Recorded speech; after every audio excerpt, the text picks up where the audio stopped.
Hey guys, listen, you already know it's your favorite host is Shalua's Redway, and we're back with another incredible indie talks.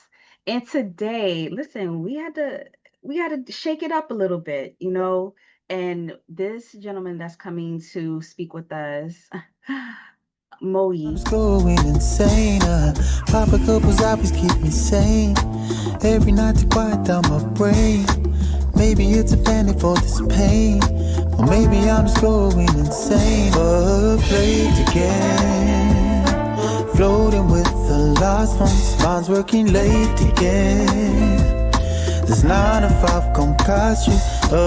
Play it again. I'm trying to beat like water.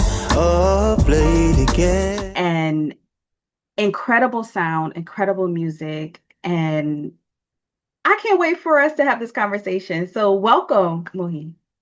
Oh, kia ora, hoa, kia ora, Aisha. Thank you so much for having me. It's such an honor to be talking with you today, engaging with you, and massive mihi or massive shout out from over here in Aotearoa, New Zealand. Yes. And I want you to really talk because you're so special. Like, talk about your background, talk about your culture, where you're from, and you tap into the neo soul genre of music.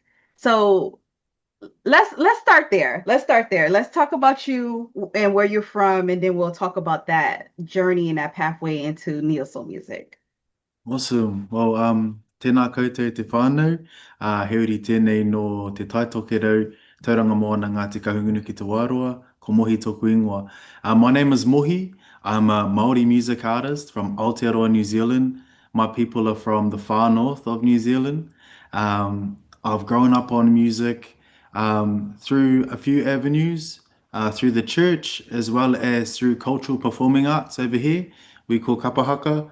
Um, and decided to become a solo artist in 2020. And so from 2020 to today have been crafting and trying to create a sound unique to myself, but also to my culture. And today we have Māori Neo Soul, which is what I'm currently creating for the people. Um, yeah, that's a bit about me. Yeah.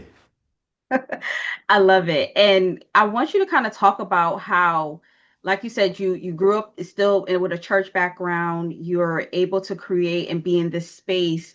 Kind of talk about how you involve your traditions and your culture to help you come into this next era of music and helping the next generation come into this era of music.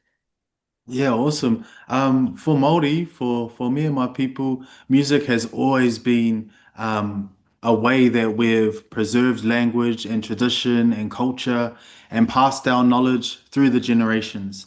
And it's something that we continue to do.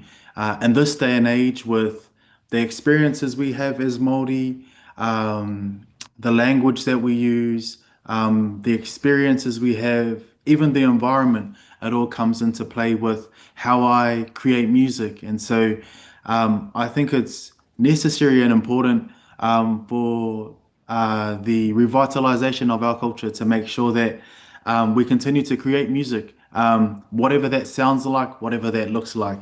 And so for me, coming through the church as well as through cultural performing arts, I always gravitated to my culture, but I also had a big love for soul music, hip hop, R&B. And so throughout the years, really trying to find out how can I marry the two? How can I bridge the two and create a sound unique to me while also paying homage and respect not only to my culture but also to black culture? Because over here in Aotearoa, we are so inspired by the culture, by the artistry, by the music. And so ensuring that through my music, I'm respecting both as well as we're really revitalizing my language and culture. And so that's one particular way that um, has sort of um, has sort of got me on this journey to create this type of music. I love it. Thank you so much for that. And the one thing that I love is the fact that you said something about just not only trying to pay homage to the culture, but also making sure you still bridge the gap in between your culture and also to ours as well. And being able to stay unique. Talk about that, staying unique, right? Sometimes in music, obviously, especially here in the US and globally, probably is there's so many trends. So it's just like, how do you try to stay in your uniqueness without having to say, you know what, let me just jump over here on this, what's going on over here, and then I got to move over here. Yeah, that's true. I think for me, whenever I write, every song I write, it's always soul driven, soul led. And so whatever's on my heart at that particular time is what I decide to share with the world. And I think a big thing with what I do through music is I really want to make people feel something, whether that's joy, whether that's sadness, pain, letting people really feel through those feelings. And so whatever I'm creating, it always comes from the soul. And I think that's sort of what makes it unique, is the fact that I don't really try to create music that trends, but more so music that moves. And it also helps that I have a crew of people here in Aotearoa that I can work with, and I take my ideas to, I take my demos to, and we talk it through and we find a way around how do we make this uniquely ours, while also um, creating sounds that are familiar to our people. And so that's probably a way that I do that.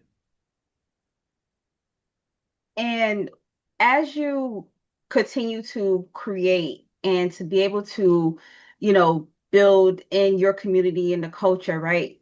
Who has like helped you or inspired you? Like what artists? Because obviously you said, you got a love for R&B, you got a love for hip hop, obviously, and especially soul. You know, who are some of those inspiring like artists that feel like you just gravitate to? Yeah, growing up, there were so many different artists that inspired me, and they continue to inspire me. The Temptations, D'Angelo, Erykah Badu, Otis Redding, and even some of our artists over here like Teeks and Rob Ruha and Shapeshifter, like so many different artists from different sounds. But I think what inspires me about them and their music is that the music they create, you can tell that it comes from their heart, that it comes from their soul, and so whatever they're giving out to the world, it really is that deep, and you can feel it in the way that they've written the song as well as the way that they perform it. And so yeah, I'm so inspired by everybody, but especially R&B soul music. Yeah. I love how like I can like hear it in your voice, like the connection and the passion that you have, not only with those artists that you mentioned, but just even for yourself as an artist and as a creative, because it's just like the one thing like you keep mentioning is like really feeling it and bringing it to life. And I love that. I love it. I love it. And before we get into the music, because we're gonna get there, I want you to kind of talk about the fact that in the sense, because I love the sense of you just talking about just being a voice for your community, being a voice for your culture. Talk about balancing the cultural responsibility with creative freedom. Yeah. I think that's a tough one. Well, especially when I first joined the music scene, um, balancing that act and really trying to be a good example, a good role model for the next generation. Um, and so I think when I first started, it was quite tough to sort of get my head around.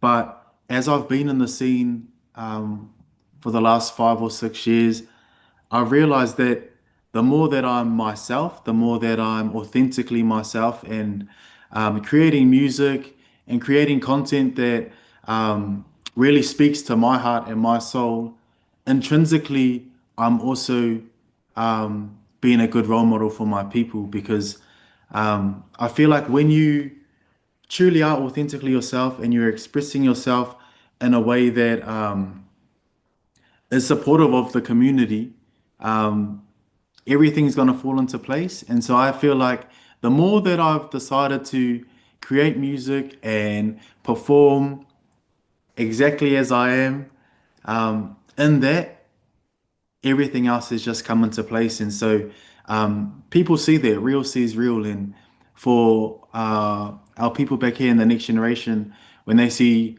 another Māori that's creating music, but that is just being authentically themselves wherever they are, that resonates. And so, yeah, I guess that's how I've done it. Ah, amazing. And the one thing as well, like I love about you, Mohi, is the signature sound for you.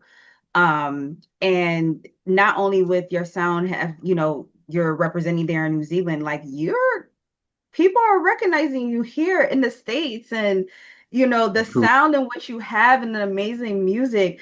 First of all, before we even talk about the States, I know you just actually recently there just was able to win at the Mari Music Awards. I want you to kind of talk about that. How did that recognition come about, um and how does that motivate you um to continue in your purpose? Because the one thing that I love that you talked about is the main purpose behind it, not just for the fame or just to be Mm. doing it, just to be doing it. You're really trying to really build a community and get people aware of the music and just understand you as an artist. So talk about that influence. Yeah, well, it's a huge honor to be nominated for those awards, and then to win it is like unreal, like such a awesome experience. Um, Leading up to the awards, I was creating a whole lot of music, and I think at that particular time in my career, I was finally backing myself wholeheartedly. I feel like in the first few years when I joined the scene, there's always that self-doubt. You're like, okay, I'm making music. I kind of like it. I don't know if the people will like it, but I'll put it out anyway. But during this particular time, I had released an album and I was really backing myself. And so when these awards come about and ended up winning them, it was an awesome feeling. Yeah, especially for my family. Like, I feel like the award side of things, they really love turning up to the awards and being able to just be there, be present with other Māori artists, other New Zealand musicians is great. But in terms of the motivation, I think the motivation doesn't necessarily come from the awards or accolades, but it comes from my people. So when I'm releasing music, whether it gets 100 streams or 1,000 streams, if that music is resonating with the community that I'm writing it about, or with the people that I was raised with, if it's resonating with that community, I feel like that's success, because um, a lot of the stories that I share, they're from a particular community in Auckland, in West Auckland. And with this last album that I'm putting out this year, a lot of the stories, a lot of the trauma, the upbringing, all of that comes from that community. And so um, I love the music so much, but I love it even more because of the fact that the community I was raised with, they back it. And so I feel like there is motivation as well as that sense of purpose that you're talking about. Yeah. Yes. All right, so of course, I want you to kind of go into, because you said you went solo 2020, right? And sometimes that can be such a different path, right? Because when you're solo, it's like, okay, wait, what's my direction? Because sometimes fans, they love who you were in the group Yeah. or in the band or whatever the deal is, right? And then it's like when you solo, it's just like now I really have to stand out. Like I gotta figure this out, and sonically as well, right? Because I want to make sure people are gravitating to me. Um, Talk about you transitioning from into that solo career and how that taught you in your new journey that you have been on for some time now. You know, the pros and the cons in regards to that walk. Yeah. Um, The solo path is a lot different to the band. So when I was in school, we had our own band, a seven piece, and we're all mates. So it was an experience in itself to create a band and to be able to gig and perform as young Māori in the city. It was so dope. And saying that being in a group, you had people to lean on, and Mm, um, if you wanted to create music, you always had three or four people in the same room to create with. It was always a team thing, which is great. And we had a particular sound, reggae roots, I think it was. When I moved into being to the solo side of things, um, it had been a bit of time before, between the band and the solo gig as a musician. So there were a few years in between. But when I decided to go solo, the pros of it, I guess, was that the sound was fresh. Like I could go wherever I wanted to go with the sound. I could go pop or rock or neo soul, which is where we ended up. Um, but the cons of it was that it was quite a lonely path. mm, And so like promos and finding gigs, especially starting out, everything admin, everything was through me. There was no one else to really bounce ideas off. Even writing, I would write all these different songs. Um, Pick the ones that I wanted to share with the world, and then find one other person who's my bro to produce those particular songs. But I think the difference between the two was on one end, I was a solid sound that was stuck in that sound, but also a team of people. Whereas the solo path was quite exciting, but a lot more work. mm. Yeah. And do you remember? I'm kind of throwing a little one in here because just hearing that it's such an amazing story, and just to hear um the understanding and the growth in that, right? In that walk. Do you remember that pivotal moment for yourself where you just felt like, you know what, you got the confidence and the determination, just like, you know what, I may not have who I had at this particular time, but in this moment, I got me and I'm gonna do this. Like, do you remember that moment and what that felt like for you to be like to do it scared? Yeah, 100%. When I decided to start doing the music thing solo in 2020, I wasn't wholeheartedly in it yet. But I think it was about a year or two in, I had released a whole bunch of songs and I did that scared. I was like, oh, I'll put it out. I'll see if people like it. If they like it, that's cool. If they don't, it's all right as well. Like, we'll just see what happens. I started to see that people were resonating with the music. And it gave me a bit more confidence in what I was doing. And so I guess it was probably 2021. There was one particular song that I had put out, and it did really well in New Zealand. It did really well. And it was really surprising for me because it was one of my first major songs solo. And, it was just me doing the admin, me doing the press releases, all of that kind of stuff. And so to see it do well, I thought to myself, I could probably do this then. So that was the switch, was when that particular song came out. And it's been a roll-on effect. I feel like I've done everything scared so far.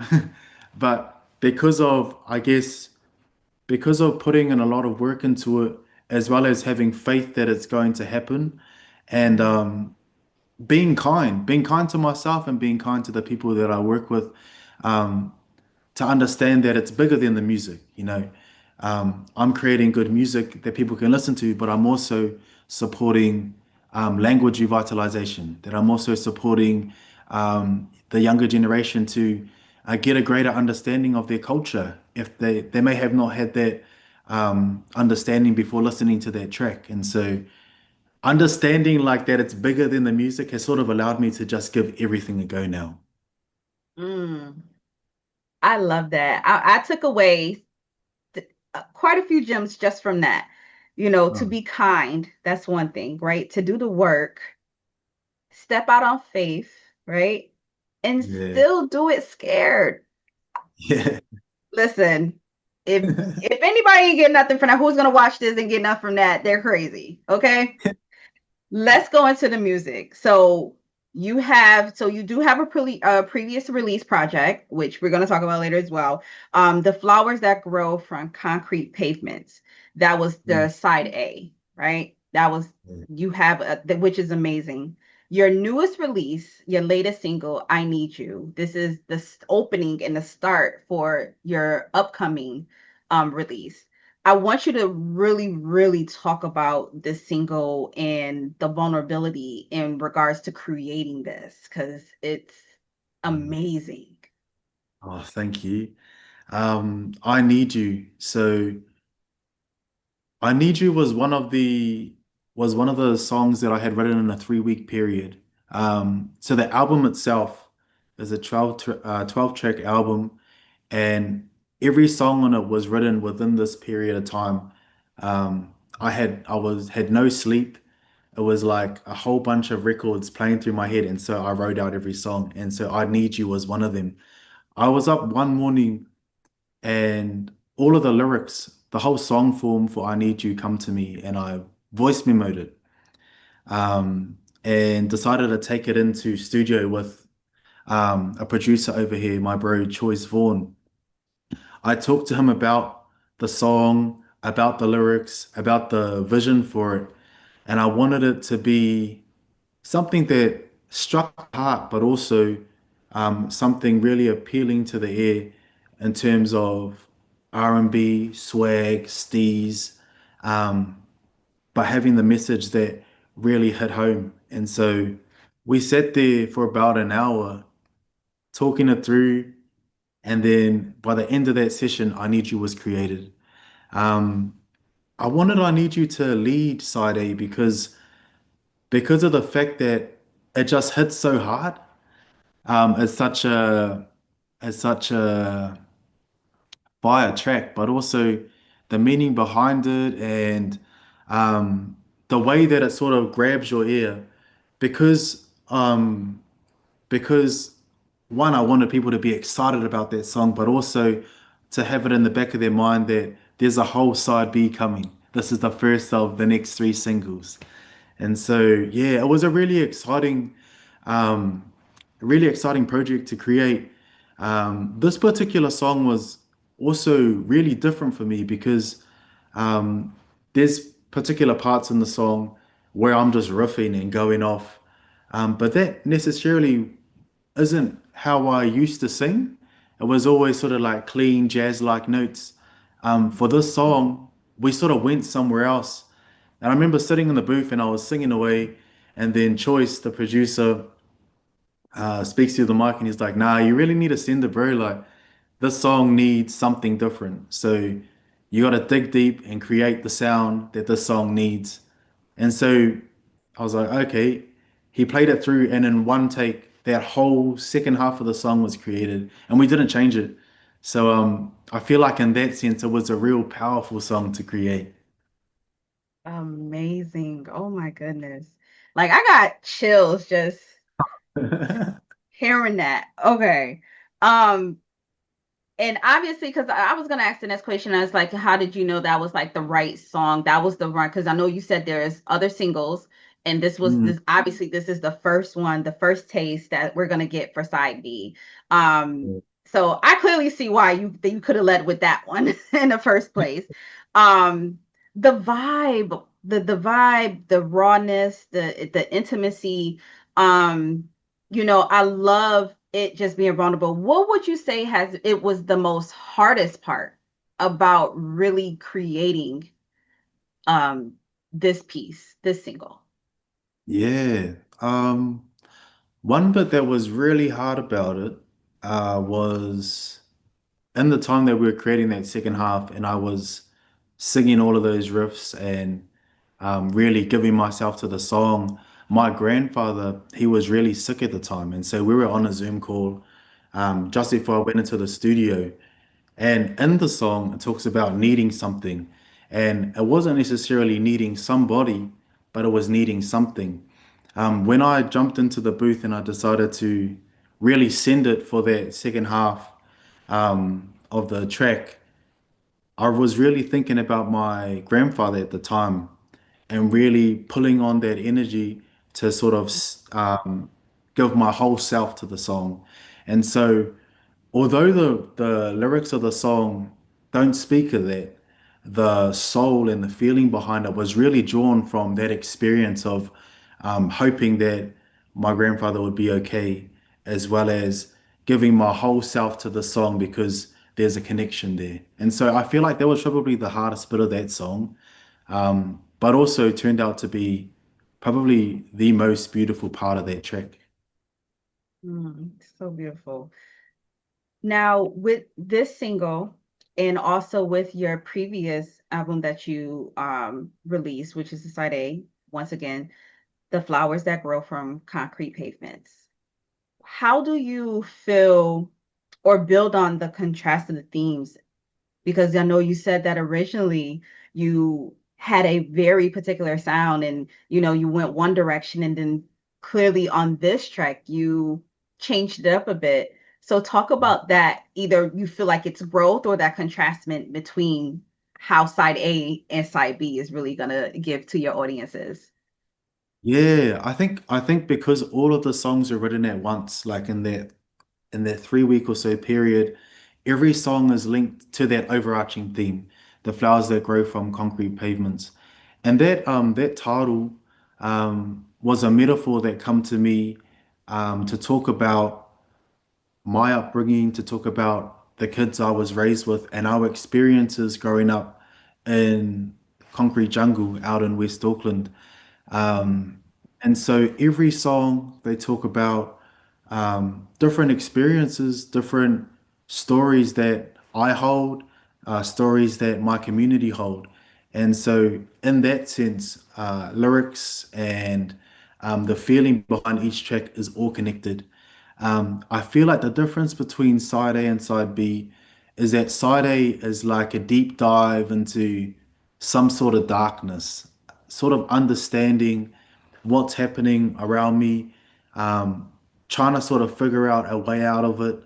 And side B is sort of understanding where I am, understanding that it's dark, but that there is a way out and slowly emerging into the light. And so side B is more like the move from pain into joy. And so Mm, the whole album itself is really a journey of healing and how raw and rough healing can be because it's not always, sunshine. But to follow that journey and knowing that, yeah, you will go into that dark place, but also that the light's there. And slowly but surely through the album, we end up in that space where we're like, okay, cool, we're back. amazing. I can't wait. I'm so hyped now. Listen, I can't wait. Make sure you send that to us. Okay. We No, I'll need send it. it. We need it. Oh my God. First of all, thank you so much so far for this interview. Thank you for this. I mean, I just took away for myself, even personally, just so many gems of things that you have said. I'm super excited for this. Um, as we're wrapping up, let's talk about, not only how your sound resonates, but what are your hopes and some of like your goals in regards to with the crossing with music crossing over, taking on new audiences, discovering you, because I just saw that you were featured on R&B Lounge. Like you're getting the movement and people are recognizing you even more. I came across you, it just it sits, it's so good. And to even hear you vocalize and speak about your creative process and how you're doing this music and what it really means to you, it takes it even further. So what is it that your hope is in regards to as you're continuing to get discovered internationally and move into the more of the national uh, landmark? Yeah, I think the hope is really to um, bridge the gap between Aotearoa and the international scene. I would love to tour Mm. America, to tour the UK, to tour Japan, to take my music to all those different places. In the big scheme of things, I would love for my music, especially for international audiences, I would love for the music to be a window into my culture and my language and how people can sort of access that and understand our world because Aotearoa, because New Zealand is such a small place, you know, a lot of people may not know about our culture. And so creating music that bridges that gap and gives people an understanding of, whoa, that's what they do down there. Cool. But I would love to tour internationally to continue to build an international audience. I really love I love all of the music coming out of all of the big, you know, big countries. And so to have a bit of spotlight on this particular song is so dope, you know, and I really appreciate all of the love for it. And I hope that it's the beginning of bigger things internationally too. Any dream collabs? Like who you looking to work Yeah, with? yeah. I'll put it out there. Yeah, I'd love to collab Yes, let's with manifest it. yeah, Olivia Dean. She's a wicked jazz artist, neo soul jazz artist. Dijon, Cleo Soul, Awesome. Masego, the other one. There's honestly there's so many. I have like a whole list, but Uh, those are some of my dream collabs. Yeah, and it's like I can see that, like the tone that you have, the perspective you have in the music with those vocalists, and yeah. listen, Oh, we manifesting that. We gonna make sure we want that to happen, okay? And last but not least, talk about what you may have coming up next. Kind of talk about. I know you saying that we got a few more singles, and then we got the full release. Do we have a release date? Do we got some tea on that?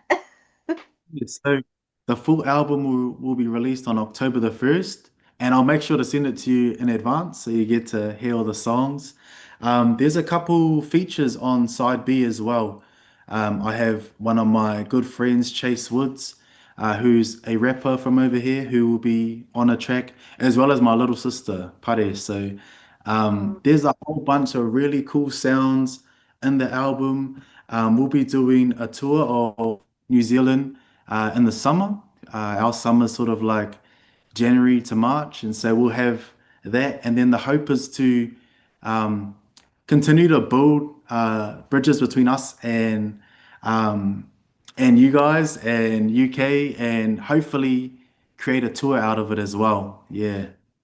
I love that, and I learned something new as well. Another thing, like your summers are opposite from our summers, which is your summer is Yeah. our winter.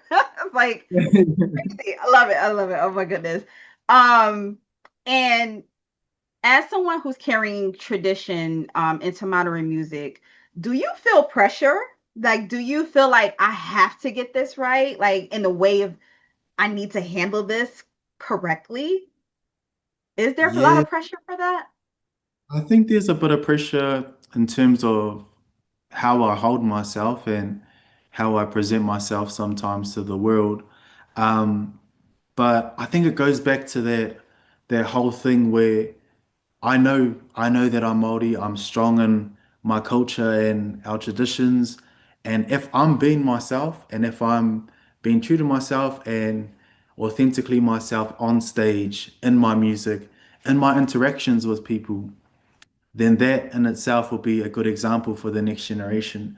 And things can be uh, promoting and revitalizing the language can be from the biggest thing to the smallest thing, from creating full Te Reo Māori tracks to creating bilingual music, to starting off a show with a mihi or like a whakataukī, a proverbial saying, something like that, you know. So there's so many different things that I'm able to do through my music. But I feel like as long as I'm being authentically myself and being a good person, I don't think you can go wrong with it.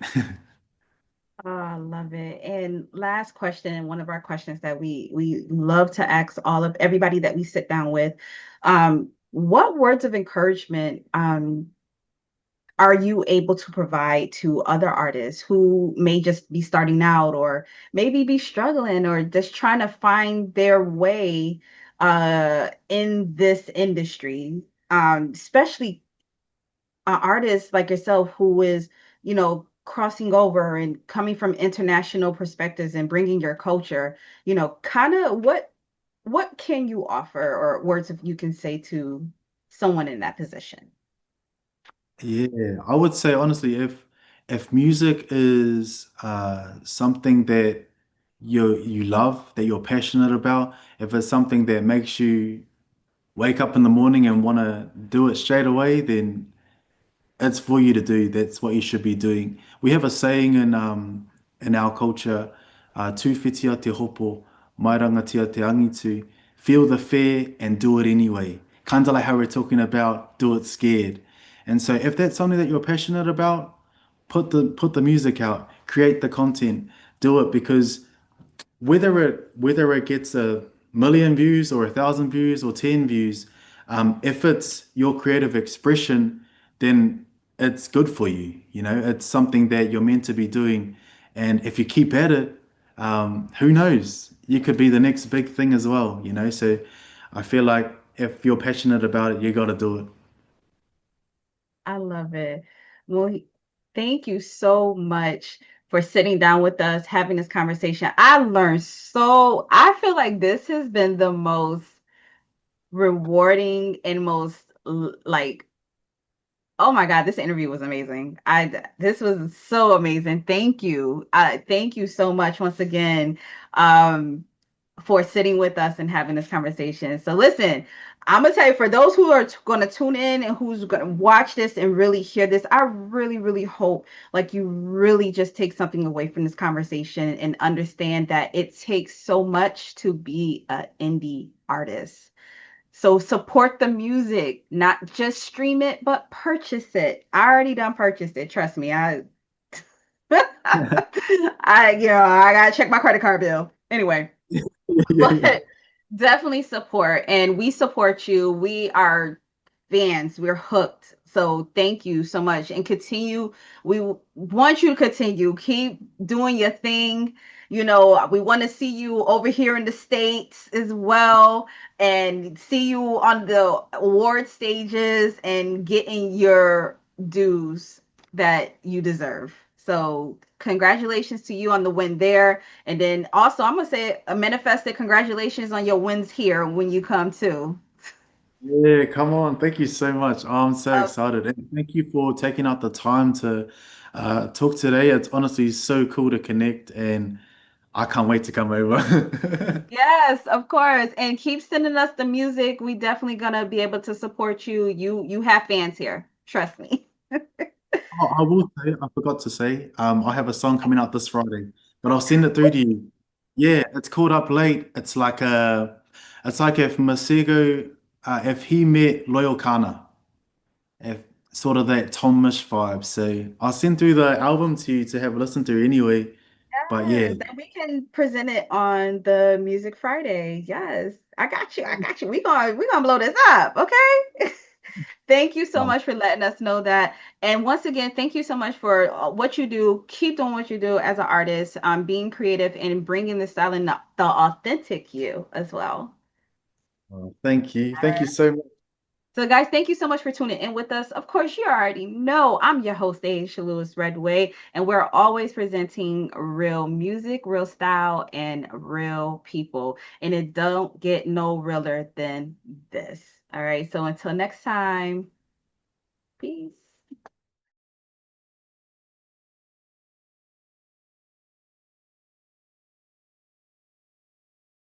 Going insane, up late again. Floating with the last ones, mine's working late again.